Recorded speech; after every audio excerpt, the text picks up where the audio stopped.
and welcome back to part 3 of our Calibre podcast with the wonderfully valuable CEO of CitNOW, Alistair. What's next for CitNOW? I mean, we've discussed live, and that's clearly going to be a big thing. Are there any kind of, have you considered any other industries or areas that you'd like to venture into, or are you very much keeping in the lane and just moving from there? Yeah, we're sticking with automotive. We have an internal classification, Jacob, and it says if it's got wheels, we'll allow it, and that's been stretched. It's really been stretched. You know, we got into marine because you can take boats out of water and put them onto a trailer, and therefore it's got wheels. So, and you know, literally agricultural machinery. We're into heavy trucks. We're into export, import of commercial vehicles, and so on and so forth. So there's quite a lot going on. However, automotive is where we stick with 43 different car manufacturer partnerships, and everything from, you know, there's real super premium stuff down to just, you know, we need another communication channel, and it literally is a variation as you go market to market. And I think that what's next for us is we've got a revised model in our after sales environment. And again, our opinion, I'm not suggesting that this is what everybody else is going to think, but the way that we've looked at after sales internationally, so I'm just ignoring the UK market for now, is vehicle health check kind of doesn't exist anywhere else. It's something that the US guys called it multi-point inspection, or MPIs. The UK was vehicle VHCs.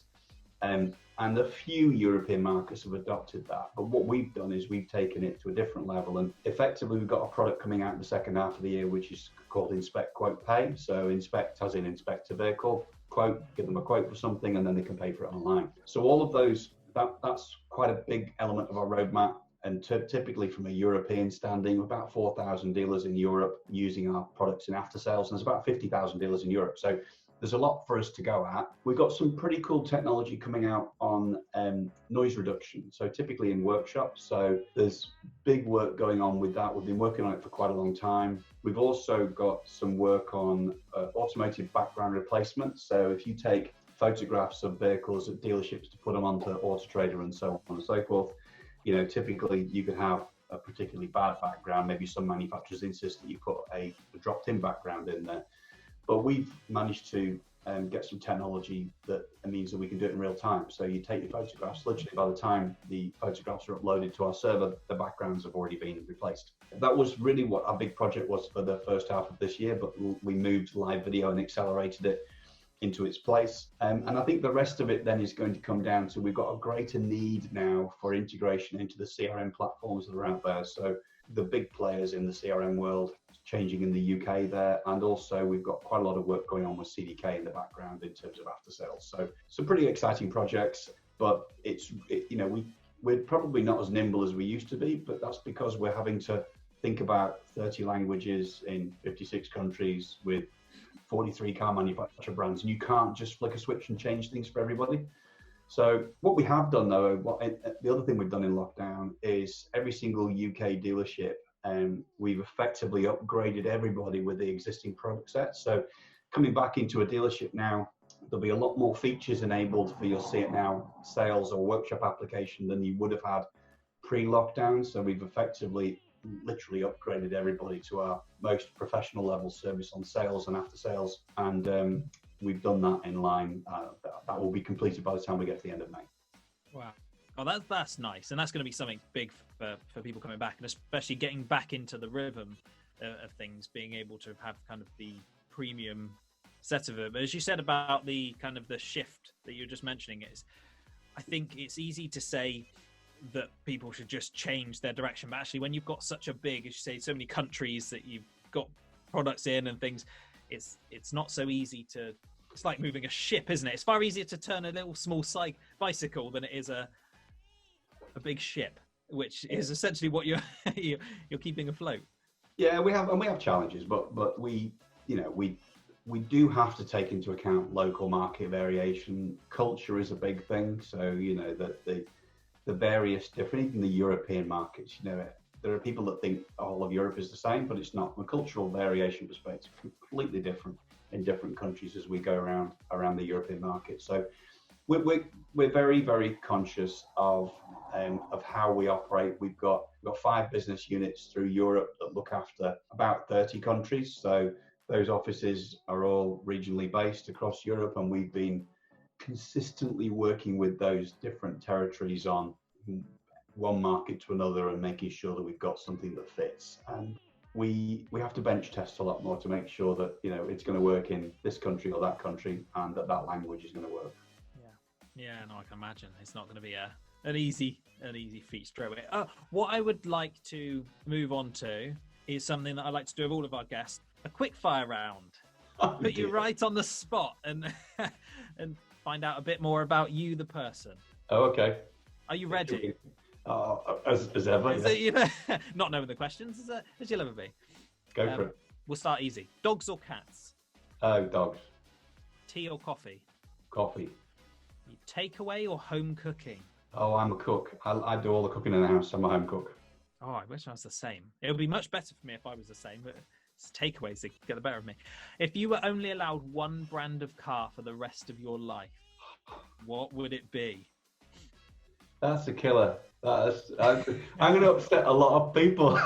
Can I plead the fifth and can I just go? It's always been a toss-up between Land Rover and BMW, but at the moment I've got a Land Rover, so. Land Rover it is. If you're driving in the car, going to work or something, is it music on the radio or do you listen to podcasts? So I'm the world's worst. I actually drive in silence, mainly because I'm probably annoying one of our team on the phone. Although I must admit, I'm probably more on a train or a plane than I am in the car these days. But yeah, I'm not a big music listener in the car. I tend to have it whilst I'm cooking. That's my Bose is out in the kitchen and on full volume when I'm at the stove. Bath or a shower? Oh, I'm a shower. I'm a shower. Speed. It's all about the speed. Well, yes, my wife has likes a bath, but no, I'm a shower person. Yeah. You're relaxing in the evening. Are you going to pick up a book or are you going to watch the TV? Yeah, I'm probably more of a sit in front of the telly. I tend to read more. I read more books when I'm on holiday. I think that's my. I'm not a great bookworm. That's for sure. City or countryside? Yeah, so I tried. I'm generally speaking, I'm a country person. Although I did live for a year in London, between middle of 2018 and middle of 2019. That was an experience. But yeah, country is probably for me. What's your biggest pet peeve, if you have one? Complacency. That's probably the big thing. I don't like the fact that complacency is probably my final answer on that. Who's your biggest inspiration in life? I think that probably sounds a little bit soft, this one, but I would say my biggest inspiration right now is my wife. So I would go the last 10 years we've been together. She's probably my number one inspiration. Finish this sentence. I'm most happy when I'm. Ooh.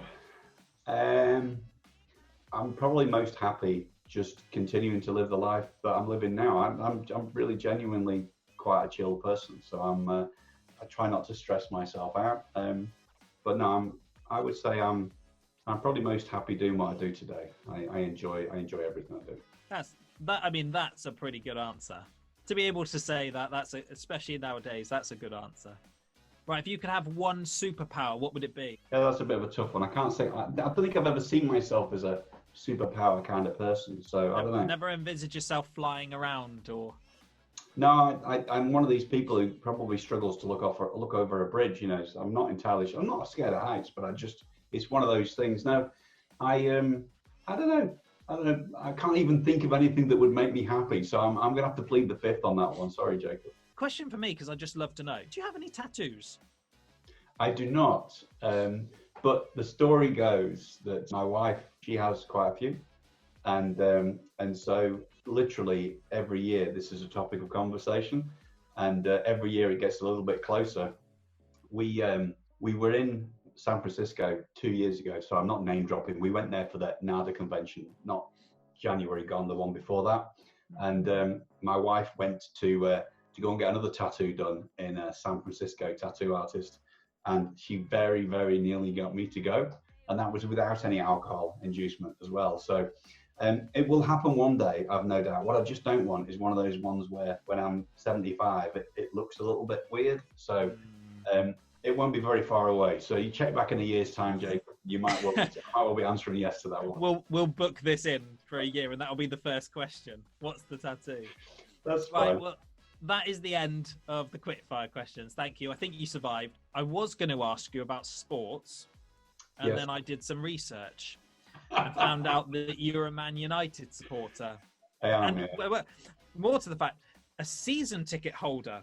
Yeah, me and my son go when we can. We've been. My son is 23, so we've been taking him since he was 6. So that's a fair old time. Yeah, because the car industry is typically full. Certainly, the technicians are typically football fanatics in this neck of the woods. If I go back to when I was in my dealership days, so mid to late 90s, the number of Northwest teams in the Premiership then was quite big, because obviously we had Bolton and we had Blackburn in there as well. But I always found myself caught between the devil and the deep blue sea, between City fans and Liverpool fans. I've got my wife's daughter is an Evertonian. My 2 children are both United fans, but my daughter's living with a boyfriend who is a Newcastle fan. So there's lots of things that cause challenges within the family here. However, yes, I'm a United fan through and through, and we're not going to talk about what I think about current Premiership this year, because there'll be a lot of people throw darts at the screen if I do. So then I'll loosely say, are you in that case looking forward to the Premier League starting again, or is it, as you said, there's so many different angles of people in your family supporting different teams? Maybe it's actually been quite nice that no one's been arguing about football. So we're weird creatures as human beings, aren't we? Because we yearn that kind of thing. And if you're a football fan, it's something that you've struggled with, watching old reruns of old football games, etc.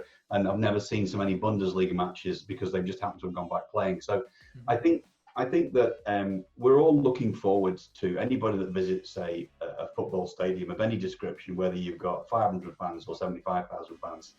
Is going to look forward to that day again. I think that people are going to take a while. That's going to take some time.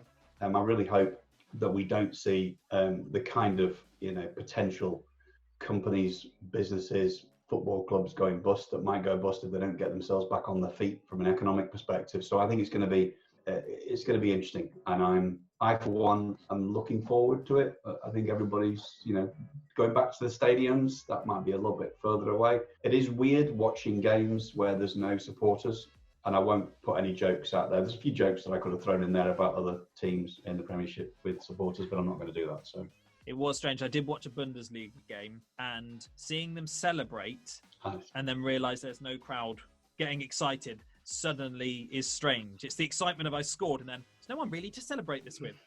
I think it's going to be very, very strange, Jacob. I think that I can't say I know that many footballers, but if I've been in that world where I'm used to the applause of and the chanting and the singing of people's names in stadiums around the world, and I go from having that to not having that, how enthusiastic am I being playing football? I'm going to pull it off of football because I can see the sadness in your face. Yes. So finally, we'll end on this. If there were absolutely no limits, what would your perfect day off look like? So it's quite funny because it being in the car industry, I have to say to you that there are very few times when cars have made me smile. So it's been a functional thing. But then when I came out, because being in a dealership, you don't change your demonstrators like changing clothes, It was as often as that. But then you come out of the industry and you go into workhorses. So, and you can see where I'm going with this. My theme is still automotive. It stays there. But my perfect day off would be out in a car that would make me smile. But I'd have to go all soppy again and say, as long as my wife was sat next to me, that would be fine by me. But there are not many cars that have made me smile in the years. Do any cars come to mind? Yeah, there are a few, but they're in the echelons of super premium. I once, for my sins, my a very, very long story short, my son's 16th birthday, so you can figure out it was a few years ago, I borrowed a McLaren MP412C. It was a Spider, white one.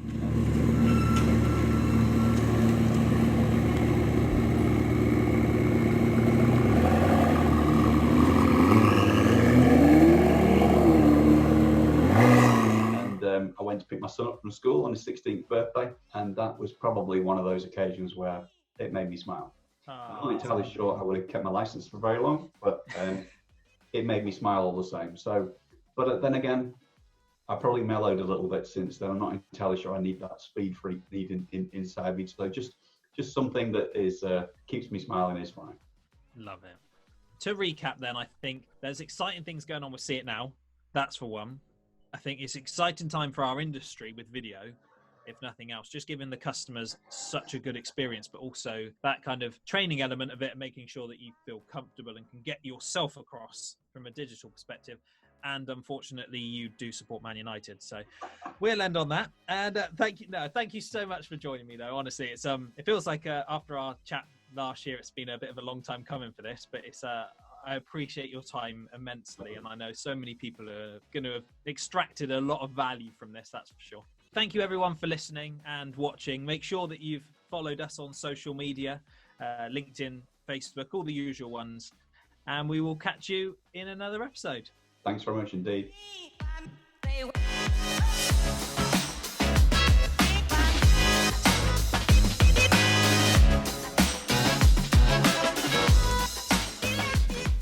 Hello and welcome back to part 3 of our Calibre podcast. And we are sitting down with CEO of something like that. Guess I was too excitable.